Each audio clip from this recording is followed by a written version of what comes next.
इस कार्यक्रम के पुण्यार्चक हैं बापू साहेब कमल पाटिल पुणे, हेमंत सुचेता लट्ठे बेलगांव, अभिषेक परिमा, सोहम लट्ठे पूर्वा और Abhishek Jain USA, firm Girnar alloys private limited Belgaum.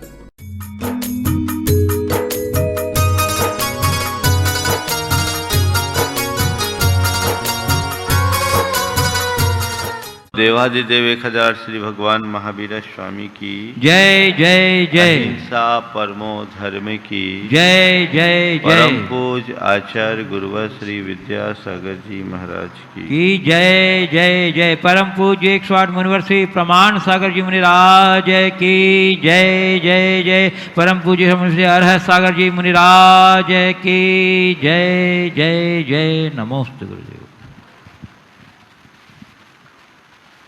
आज का हाइकू है, आलोचन से लोचन खुलते सो स्वागत है। आलोचन से लोचन खुलते सो स्वागत है। प्रायः लोगों को अपनी आलोचना हजम नहीं हो पाती। लोग औरों की आलोचना में मशगूल रहते हैं, लेकिन जब खुद की आलोचना होने लगती है तो अंदर से उथल पुथल होने लगती है, बौखलाहट, खीज या क्षोभ प्रकट होने लगते हैं। गुरुदेव का कहना है कि आलोचना को पचाना सीखो। अगर कोई तुम्हारी आलोचना कर रहा है तो देखो कि जो आलोचना की जा रही है वो सही है या गलत। सही है तो जिस विषय की आलोचना है उसे सुधारो, और गलत है तो उसे अनदेखा करो। अगर तुम्हारे पास दृष्टि हो तो अपनी आलोचना से भी तुम ज्ञान प्राप्त कर सकते हो, और दृष्टि नहीं है तो आलोचना सुन करके व्यथित और विचलित भी हो सकते हो। आज के संदर्भ में 4 बातें आप सबसे करूंगा। आलोचना करना, आलोचना सुनना, आलोचना सहना और आलोचना का प्रतिकार करना, आलोचना से प्रभावित होना। पहले 2 बातों में लोग बड़े आगे हैं। चौथी बात भी लोगों में पाई जाती है। जो तीसरी बात है वो बहुत कम लोगों में है। सबसे पहली बात आलोचना करने की। अपने मन से पूछो, तुम्हारे मन में औरों की आलोचना के प्रति कितनी रुचि है? बुराई करने में रस आता है,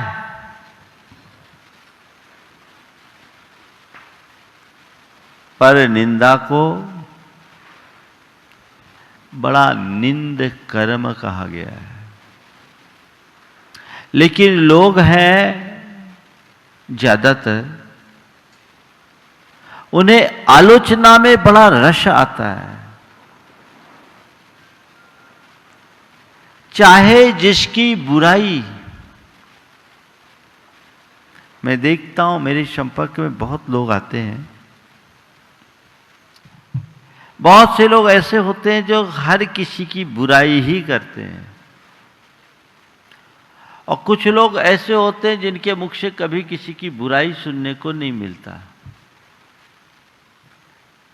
मैं जब मेरे संपर्क में लोग आते हैं तो उसी के आधार पर उन्हें नंबर देता हूं।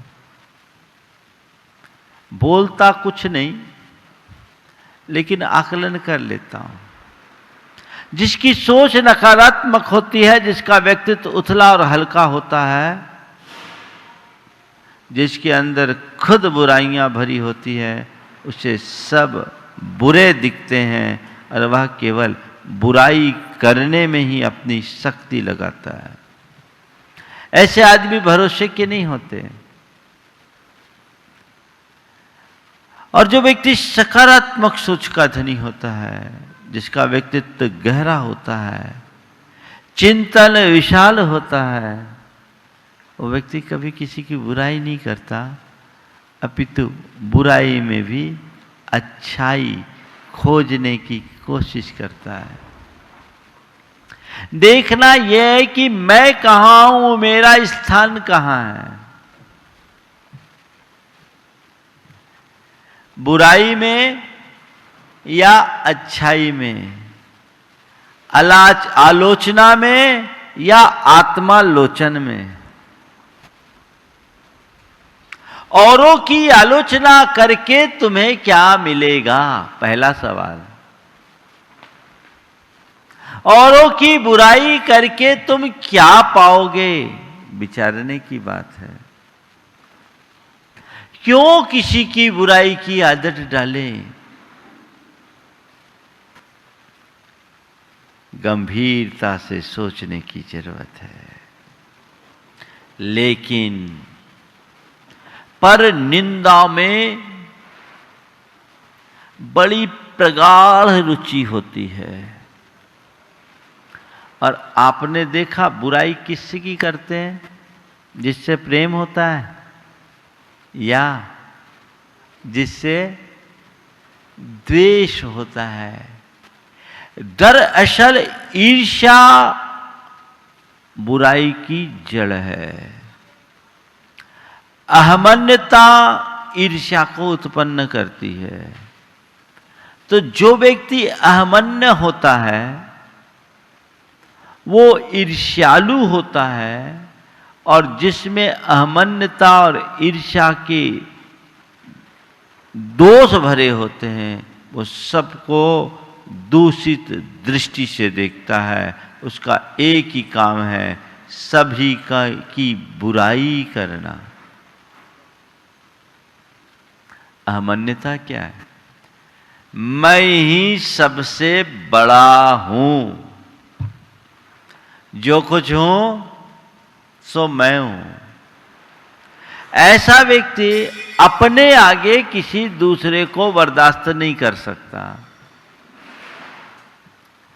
और जब कोई दूसरा आगे होने को होता है तो वो उसे नीचे लाने के लिए तरह तरह के प्रयास करता है। फिर वो बुराई करना शुरू करता है,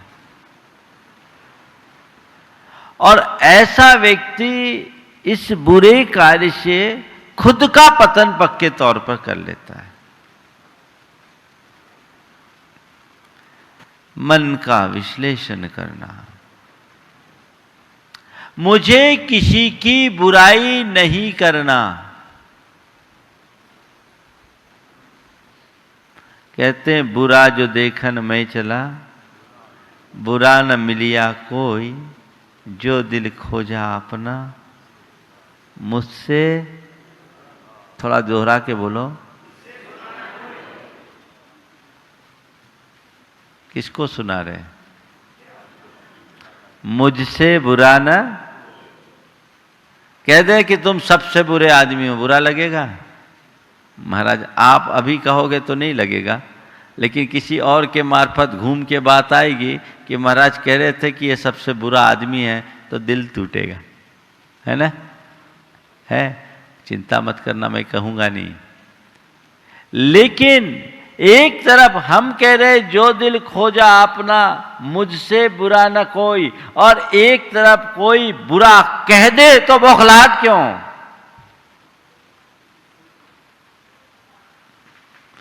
बात समझने की है। लोग दूसरों की बुराई करते हैं इसलिए कि मैं अपने आप को उससे श्रेष्ठ या बेहतर साबित करूं, मैं उसको अपने आप को उससे श्रेष्ठ या बेहतर साबित कर सकूं। यही सोच है ना। संत कहते यह सोच बदल देने की है। किसी की बुराई कभी करो मत। एक दिन हम जब ब्रह्मचारी थे, हमारे साथ का एक ब्रह्मचारी आचार्य महाराज से एक दूसरे ब्रह्मचारी की निंदा कर रहा था, शिकायत कर रहा था। गुरुदेव ने छूटते ही कहा, अपनी आलोचना करो, दूसरे के घर में बुहारी लगाने से अपने घर का कचरा नहीं मिटता। दूसरे के घर में बुहारी लगाने से अपने घर का कचरा नहीं मिटता। बात समझ में आ रही? किसी और की आलोचना करके तुम क्या पाओगे? विडंबना यह है कि लोग दूसरों की आलोचना में जितनी शक्ति लगाते हैं, यदि उतनी शक्ति अपनी आत्मालोचन में कर दे तो जीवन बदल जाए। लेकिन एक उक्ति आती है, स्वदोषे इभिनिमीलिन, अपने दोषों के लिए हाथी की तरह आंख मूंद लेते हैं। हाथी का शरीर इतना बड़ा, आंखें छोटी, समझ गए? तो हाथी की तरह आंख मूंद लो। आंख मूंदने से क्या होगा? बुराई करना एक बुरी प्रवृत्ति है, इस प्रवृत्ति से बचिए। हमारा जीवन बड़ा मूल्यवान है, कीमती है। हम अपने जीवन के एक एक क्षण का सदुपयोग करें, अपने समय और शक्ति को सही दिशा में लगाएं। किसी की निंदा बुराई करने से हमें कुछ नहीं मिलने वाला। लेकिन आजकल तो लोग निंदा पुराने ही रचते रहते हैं। और पहले तो बुराई के लिए आदमी ढूंढना पड़ता था कि कोई सुनने वाला हो। अब तो किसी को खोजने की भी जरूरत नहीं, एक पोस्ट बनाओ और डाल दो, है ना, हवा देते रहो। ये बुराई फैलाने की जो प्रवृत्ति है, कितनी खराब है। कभी आपने इस पर विचार किया? तय करो कि सुबह से शाम तक मैं किसी की बुराई नहीं करूंगा। अभी चातुर्मास में कई लोगों ने नियम लिया। एक ने तो ये नियम लिया कि महाराज किसी की बुराई पूरे चातुर्मास नहीं करूंगा, और किसी की बुराई हुई तो 100 रुपये की पेनल्टी डालूंगा। 100 रुपये की पेनाल्टी डालूंगा। ये सोच अपने अंदर विकसित कीजिए। तो पहली बात, आलोचना करना। मैं मान लूं यहां कोई आलोचक नहीं है, सब आत्मालोचक हैं, मान लूं, बोलो मैं तो आपकी बुराई करूंगा नहीं, मैं तो आपकी अच्छाई देखूंगा। तो ये मान लेता हूं यहां जितने हैं सब आत्मालोचक हैं। बोलो तो, मान लूं, दम से तो बोलो, मान ले। बस जैसा मैं मानूं वैसा दिखे, और तुम हमारी बात मानो तो जीवन में प्रसन्नता है। वो आत्मालोचन की दृष्टि हो, बुराई करना नहीं, आलोचना किसी की नहीं करना। लोग नमक मिर्च लगा के प्रस्तुत करते हैं। दूसरा, आलोचना सुनना। करना जितना खतरनाक है, उतना सुनना भी। और देखिए अपनी मनोवृत्ति को। किसी की अच्छाई की बात अगर सुनने में आती है तो भले उस पर तत्काल भरोसा न हो, उसे सत्यापित करने के लिए 2-4 से पूछताछ करो। लेकिन किसी की बुराई की बात आए, अरे हाँ देख लो मैंने सुना उसके लिए वो व्हाट्सएप में आया, क्या हो गया? बड़ी मुश्किल है। सुगंध धीरे धीरे फैलती है, धुआं बड़ी तेजी से उड़ता है। और आज दुनिया में सुगंध फैलाने वाले लोग कम हैं, धुआं उड़ाने वाले लोग ज्यादा। तो भैया बहुत प्रदूषण है, क्यों धुआं उड़ाते हो? और प्रदूषण क्यों करोगे? ध्यान रखना, जो भी धुआं उड़ाएगा घुटन तो उसको भी महसूस करनी पड़ेगी, आगे पीछे तो घुटेगा। तो आलोचना करना नहीं, आलोचना सुनना नहीं। और एक बात बोलूं, आलोचक से बच के रहना।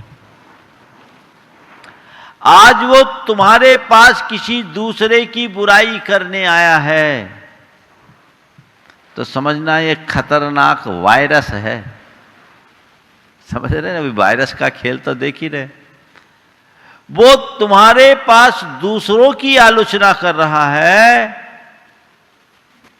तो तय मान करके चलना, दूसरों के पास जाकर तुम्हारी आलोचना किए बिना नहीं रहेगा। वो तुम्हारी आलोचना करेगा, बेशक करेगा, क्योंकि वह उसकी प्रवृत्ति है। ऐसा व्यक्ति यदि कभी तुम्हारे पास किसी की बुराई की शुरुआत करे, हाथ जोड़ लो, भैया काम की बात करो, मुझे और दूसरा काम है, आप अपनी या मेरी कोई बात है तो करो, इतना मेरे पास समय नहीं कि मैं दूसरों की आधारहीन बातों में या प्रयोजनहीन बातों में रस लूं।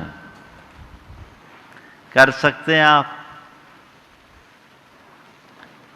कोई बुराई करने की बात शुरू करे, तुरंत उस पर फुल स्टॉप लगाओ। अच्छा भैया बताओ बताओ, खोद खोद के पूछने की इच्छा होती है, खोद खोद के पूछने की इच्छा होती है। ये हमारी मनोवृत्ति को उजागर करता है। क्यों खोदूं? गंदगी में हाथ क्यों डालूं? हाथ गंदे होंगे। वो बुराई कर रहा है यानी गंदगी उगल रहा है, हम अपने अंदर उसके लिए प्रवेश क्यों करें? ऐसी हमारे भीतर ढेर सारी नकारात्मकताएं हैं, एक नकारात्मकता को और क्यों बढ़ाऊं? ये सोच होनी चाहिए ना। तुरंत तुरंत तुरंत तुरंत नहीं, इसे पचाइए। ईर्ष्या भाव कम कीजिए, प्रेम भाव बढ़ाइए, निज पर के प्रति सकारात्मक दृष्टिकोण रखिए। सद्वृत्तानाम गुणगण कथा दोषवादे च मौनम। दोष प्रकट करने का क्षण आए तो मैं मौन रखूं, सद्वृत्तों का सुयश कह के दोष ढांकूं सभी का। और सबसे ज्यादा निंदा पुराण मंदिरों में वाचा जाता है। बोलो, परस्पर में जब आप लोग एक दूसरे से मिलते हो, किसी संदर्भ में कोई बातचीत चालू होती है, आपका विषय क्या रहता है? एक दूसरे की निंदा बुराई या एक दूसरे की गुण कथा? कितना कीमती समय बर्बाद करते हैं। प्रार्थना भगवान से कर रहे हैं, दोष वादे च मौनम, दोष ढांकू सभी का, और बात वहीं दोषों की शुरुआत, बुराई बुराई बुराई, और कोई नहीं तो कमेटी की बुराई। सहयोग कम, शिकायत ज्यादा।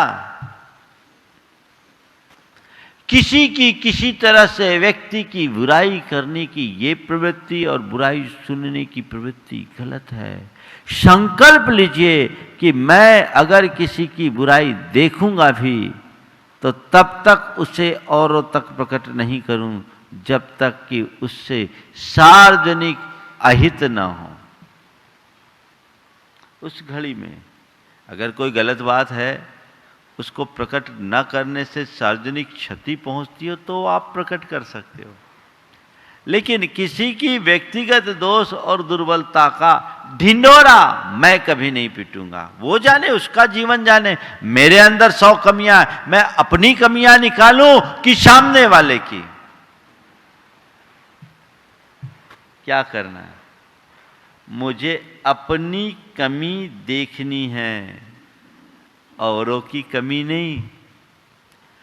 जिसके अंदर ऐसी समझ होती है न वो बुराई करता है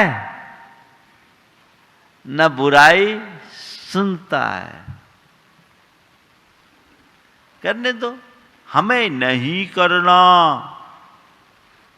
और हमें नहीं सुनना।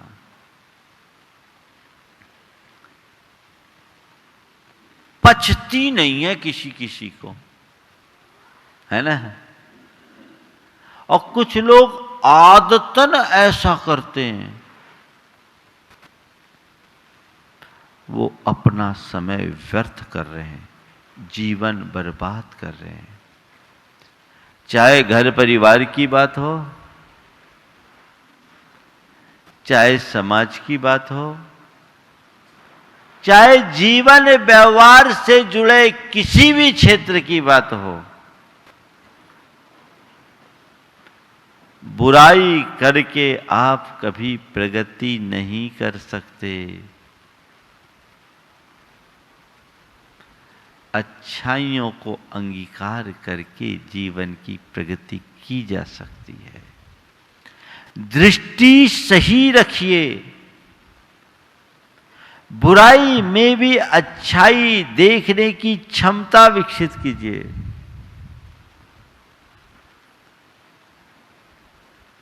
तब आप अपने जीवन को आगे बढ़ा सकेंगे। तो बुराई करना, बुराई सुनना, आलोचना सुनना, आलोचना सहना। मैं आपसे पूछता हूं, आपके मुंह पर यदि कोई आपकी आलोचना करे तो आपकी क्या प्रतिक्रिया होगी? बोलो। आपके मुंह पर अगर कोई आलोचना कर दे तो क्या प्रतिक्रिया होगी? पचा पाओगे या सामने वाले पर बरस पड़ोगे? हाँ, पचा लोगे? नहीं पचेगी। क्या हो गया? कितनी बड़ी दुर्बलता है। किसी ने 2 बात कही है और आपने उसे पकड़ ली और प्रतिक्रिया दी, अपनी शांति खोई। एक बार एक युवक मेरे पास आया, सामायिक से उठाई था, बहुत पुरानी बात है, बड़ा बौखलाया हुआ था, चेहरा तमतमाया हुआ। बोले क्या बात है, किससे झगड़ कर आया? बोले महाराज आज तो बिल्कुल मूड खराब हो गया। क्या हो गया? बोले महाराज आज भोजन करने जल्दी आ गया तो देखा मेरी धर्मपत्नी फोन से अपने भाई से बात कर रही थी। बोले भाई से बात नहीं करेगी तो किससे करेगी? भाई से तो बात कर रही थी। नहीं महाराज बात वो नहीं है। बोले क्या हुआ? मेरी बुराई कर रही थी।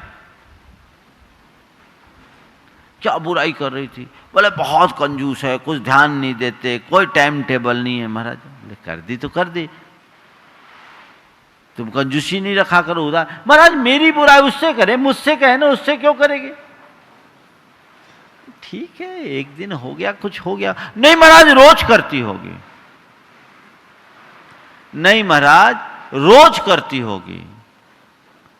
हमने कहा रोज तो तू इतने गुस्से में नहीं आए, रोज का धंधा। उसने कहा नहीं महाराज रोज का धंधा है। बोले रोज तो तू मेरे पास नहीं आया, इससे पहले तो नहीं, आज पहली बार इतना तमतमा के क्यों आया? बोले महाराज इससे पहले हमने सुना नहीं। हमने कहा यही सोच ले, आज भी सुना नहीं। अगर तुम रोज की तरह 5-7 मिनट लेट आते तो ये प्रतिक्रिया होती। तो मैं आपसे पूछता हूं, किसी के द्वारा बुरा कहने से हमारे मन में क्षोभ आता है या हम उसकी बात को ग्रहण करते हैं तब क्षोभ आता है? हाँ? क्या हुआ? तो क्यों बुरी बात लेते क्यों? आलोचना करे तो इग्नोर करो, कितनी भी कटु आलोचना हो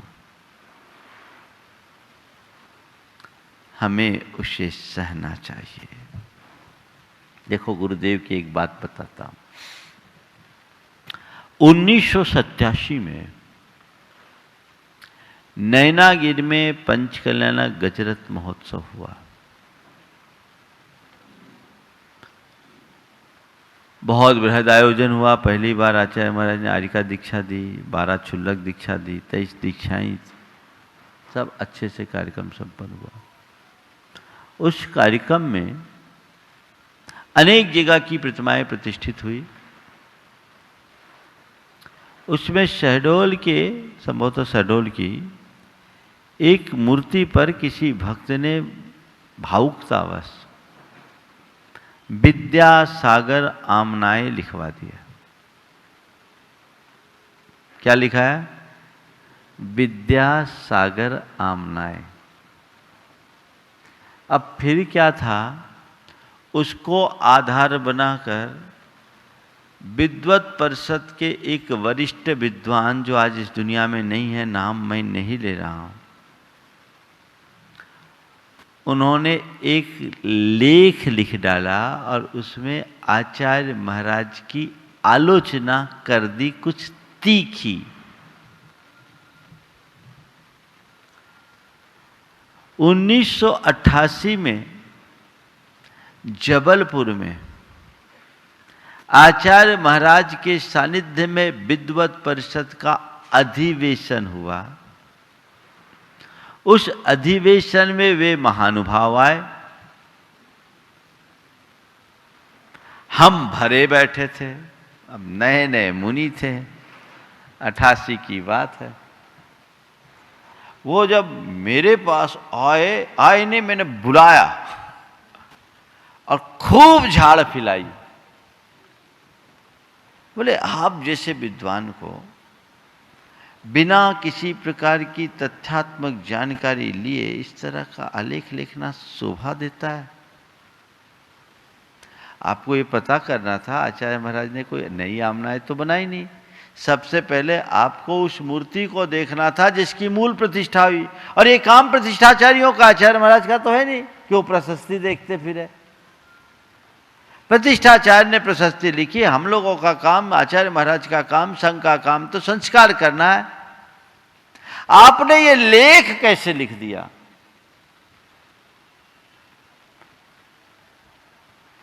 फिर उन्होंने कहा महाराज गलती हो गई।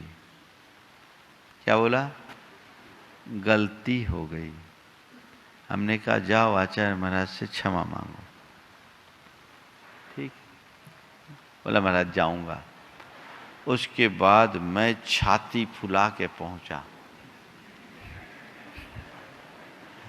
जैसे बहुत बड़ा गढ़ जीता हूं। गुरुदेव, आज मैंने उसकी अच्छे से क्लास ले ली, वो आपके पास क्षमा मांगने आएगा। आपको ऐसा नहीं करना था। ओ, हम तो उठ के समझ लो उठा के फेंक दिया हो।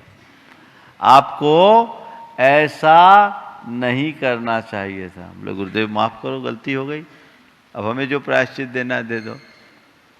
उन्होंने एक वाक्य कहा, आलोचना करने वालों का काम आलोचना करना है, हम साधु हैं, हमें आलोचना सहना है, ये भी हमारी निर्जरा का कारण है।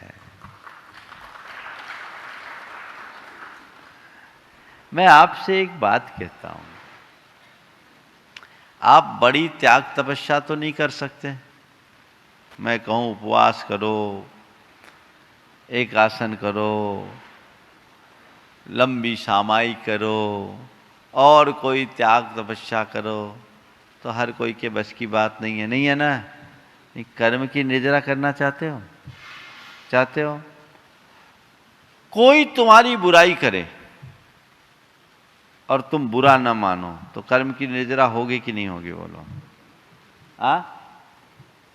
किसी ने तुम्हारी बुराई की, तुम्हें अपशब्द कहा, गाली दी और तुमने उसे नजरअंदाज कर दिया, सहन कर लिया, तो पाया कि खोया? बोलो जोर से, तो पाया ना। और अगर उसने कुछ बोला और उसके साथ बौखला कर उसे 4 सुना दिया, तो पाया कि खोया? तो क्या करना है, खोना है कि पाना है? थोड़ा जोर से, पाना है। कब तक? जब तक इस सभा में है तब तक। बाहर गए तो गए।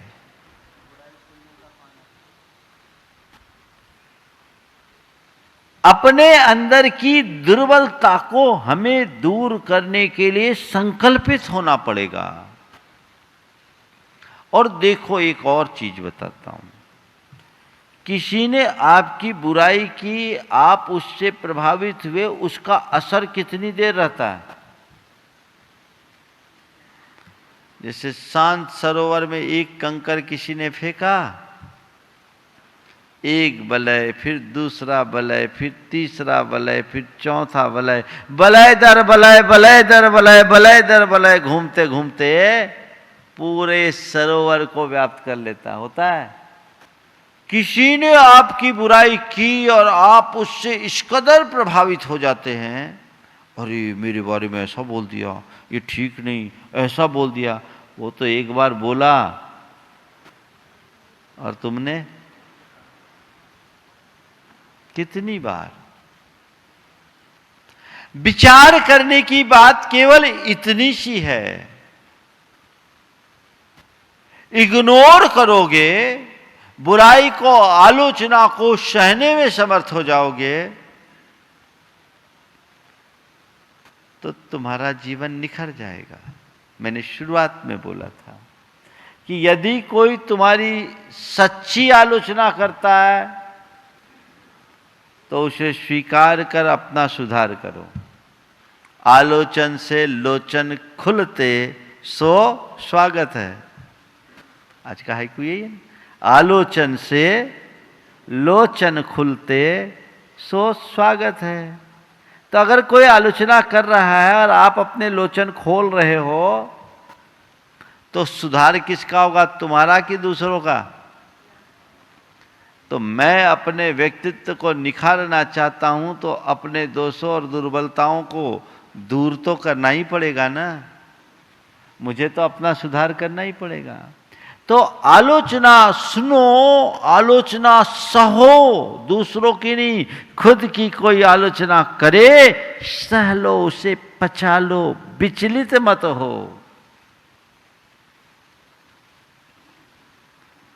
तो जीवन में मजा है, निर्जरा है, ये एक तपस्या है। सारी अशांति और उद्वेग खत्म। आज से ये दृष्टि अपने भीतर विकसित करो। और चौथी बात, आलोचना से विचलित होना या प्रभावित होना, आलोचना पर प्रतिक्रिया करना।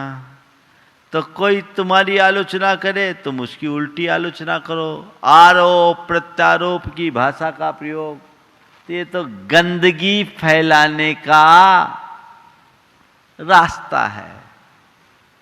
इससे बचिए, प्रभावित मत होइए, प्रतिक्रियाएं मत दीजिए। ठीक है, कर दिया कर दिया। अगर हम आलोचना की प्रतिक्रियाएं करते हैं तो वो मुझे बहुत नीचे ले आएगा।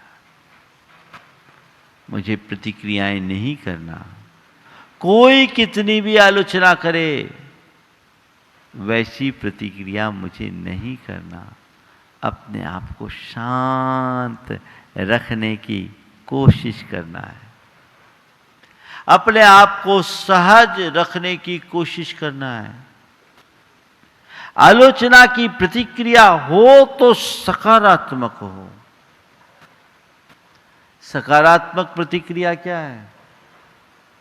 अरे भाई, मेरी बुराई हो रही है, मुझे अब सजग रहना चाहिए, और जो मेरी 2-4 कमियां हैं मुझे उसे दूर कर देना चाहिए। ये आलोचना की सकारात्मक प्रतिक्रिया है। और नकारात्मक प्रतिक्रिया, जो बुराई कर रहा है उसका मुंह नोचने की चेष्टा करना, है ना? या उस बुराई के विषय में बार बार विचार कर करके अपने चित्त को उत्तेजित करना, क्षुब्ध करना,